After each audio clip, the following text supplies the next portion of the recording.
So I've mentioned that hashtag deliberate life is about allowing yourself to have the life that you want. And that a pretty early step in that is knowing what you want.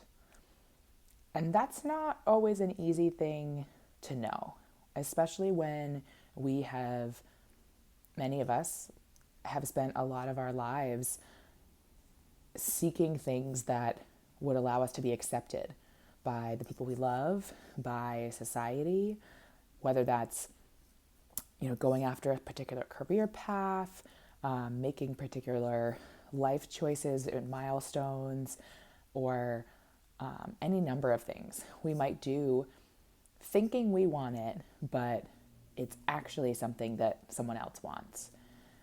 So, what does it feel like to know what you want? I'll be honest, there's not a trick to this. It takes time. And finding those little moments where you can start to listen to yourself. And I decided to record this video today because I was wearing my college sweatshirt, and it made me think about how before I even knew what hashtag deliberate life was, or like before I had started to embody it, I had a moment where it was so clear to me, this is where I need to be. And it was when I was touring Fairfield. And I can remember the feeling of that moment, and I can remember that the sun was shining, and I remember where I was, and it just felt right.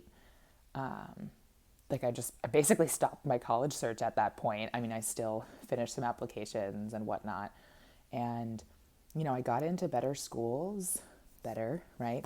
Because that's what, like, that would have been me leaning towards what everybody else supposedly wants for my life. That was always what I feel like I was hearing from society, that like you need to go to the best schools, and like, people ooh and ah when they hear where you went to school. And, I just knew I needed to be there. And I think about how my life has unfolded because of that place, the people I met, the things I learned, the experiences I had. And it just really felt right. And at that moment, it was so clear to me. So while you may not know what it feels like to know what you want, I imagine that there are some moments that you could look back on and think, yeah, that moment I really felt like I was making a choice for me, independent of what anybody else might think about it. And it's completely okay if our wants and needs do line up with what other people want for us too. There's nothing wrong with that. What's important here, though, is that you know that it feels right for you. So keep on living that hashtag deliberate life of yours, and we'll talk soon. Bye.